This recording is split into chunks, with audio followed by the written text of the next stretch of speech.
યુએસના Connecticut સ્ટેટમાં આવેલા નોર્વોક ટાઉનમાં એક સ્મોક સ્ટોરમાં જોબ કરતા નિલેશ પટેલ નામના 37 વર્ષીય ગુજરાતીની પોલીસે ધરપકડ કરી છે. ન્યુયોર્કના નિલેશ પટેલ પર ઇલીગલી THC પ્રોડક્ટ્સ વેચવાનો આરોપ છે, જેમાં મારિજુઆના ફ્લાવર્સનો પણ સમાવેશ થાય છે.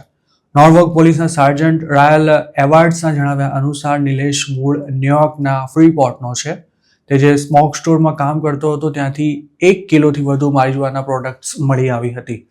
નિલેશની સોમવારના રોજ ધરપકડ કરાઈ હતી. પોલીસ દ્વારા ઇસ્યુ કરાયેલી પ્રેસ નોટ અનુસાર ન્યૂ કેનાન એવન્યુમાં આવેલી ક્લેવર સ્મોક શોપમાં ઇલીગલી નશીલા પદાર્થનું વેચાણ કરાતું હોવાનું જાણવા મળ્યા બાદ નોર્વોક પોલીસ ડિપાર્ટમેન્ટના સ્પેશિયલ સર્વિસ ડિવિઝને સર્ચ અને સીઝર વોરંટ મેળવ્યા બાદ નિલેશના સ્મોક સ્ટોર પર રેડ કરી હતી. પોલીસે એમ પણ જણાવ્યું હતું કે નોર્વોકમાં કેટલીક જગ્યાએ લાયસન્સ વિના કેનેબિસ પ્રોડક્ટ્સનું વેચાણ થઈ રહ્યું છે, જેની સામે પોલીસ દ્વારા કાર્યવાહી હાથ ધરવામાં આવી છે અને તેના ભાગરૂપે જ ક્લેવર સ્મોક શોપ પર રેડ કરાઈ હતી. કનેક્ટિકટના કાયદા અનુસાર સ્ટેટ દ્વારા ઇસ્યુ કરાયેલા લાયસન્સ વિના 0.3%થી વધુ THC વેલ્યુ ધરાવતા નશીલા પદાર્થનું વેચાણ કરવું ઇલીગલ છે. તેમજ લાયસન્સ ડિસ્પેન્સરી સિવાયના કોઈપણ બિઝનેસ પ્યોર મારિજુઆનાનું વેચાણ નથી કરી શકતા.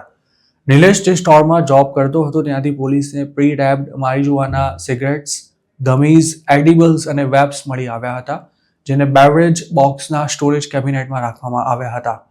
આ સ્ટોરમાંથી જે ગમીઝ મળી હતી તેમાં THC વેલ્યુ 1 mgથી પણ વધારે હતી. પોલીસે તપાસના ભાગરૂપે $7,000 કેશ પણ ક્લેવર સ્મોક સ્ટોરમાંથી જપ્ત કર્યા હતા. આ સિવાય સ્ટોરમાંથી 287 pre rolled cigarettes, 50 marijuana flower pouch, 215 illegal vape and products, 49 illegal THC edible products તેમજ 38.596 એલબીઝ મારિજુઆના પણ મળી આવ્યો હતો. સોમવારે અરેસ્ટ થયેલા નિલેશ પટેલને હાલ $2,500 બોન્ડ પણ રિલીઝ કરી દેવાયો છે અને તેને મે 6ના રોજ કોર્ટમાં હાજર થવાનું છે. નિલેશ પટેલ હાલ અમેરિકામાં કયા સ્ટેટસ પર રહે છે તેની કોઈ વિગતો પોલીસ દ્વારા શેર કરવામાં નથી આવી. અમેરિકામાં રહેતા ગુજરાતીઓનું માનીએ તો કોઈ સ્ટેટસ વિના યુએસમાં રહેતા લોકો આ પ્રકારની જોબ કરતા હોય છે, જેમાં તેમને કેશમાં પગાર ચૂકવાતો હોય છે. અમુક કેસમાં તો એમ્પ્લોયીને તેના ઓનરે જ પૈસા ભરીને ઇન્ડિયાથી બોલાવ્યો હોવાથી ત્યાં કામ કરવાનો ઇનકાર પણ નથી કરી શકતો. ગાંજા જેવા નશીલા પદાર્થોનું ઇલીગલી વેચાણ કરતા સ્ટોર્સના ઓનર્સ પણ પાછા ગુજરાતીઓ જ હોય છે, જેઓ EBT કાર્ડ ધરાવતા લોકોને ડબલ ભાવે સિગરેટ કે બીજા નશીલા પદાર્થ વેચતા હોય છે. EBT એટલે કે electronic benefit transfer card government benefits મેળવતા લોકોને ઇસ્યુ કરાતા હોય છે, જેમાં દર મહિને અમુક રકમ જમા થાય છે, પરંતુ તેનો ઉપયોગ માત્ર ફૂડ કે પછી બીજી કોઈ જીવન જરૂરી ચીજ વસ્તુ ખરીદવા માટે જ કરી શકાય છે. જોકે કાયદાની વિરુદ્ધ ઘણા સ્ટોર ઓનર્સ EBT કાર્ડ હોલ્ડર્સને દારૂ, સિગરેટ તેમજ મારિજુઆના જેવી પ્રોડક્ટ્સનું વેચાણ કરી તગડી કમાણી કરી લેતા હોય છે.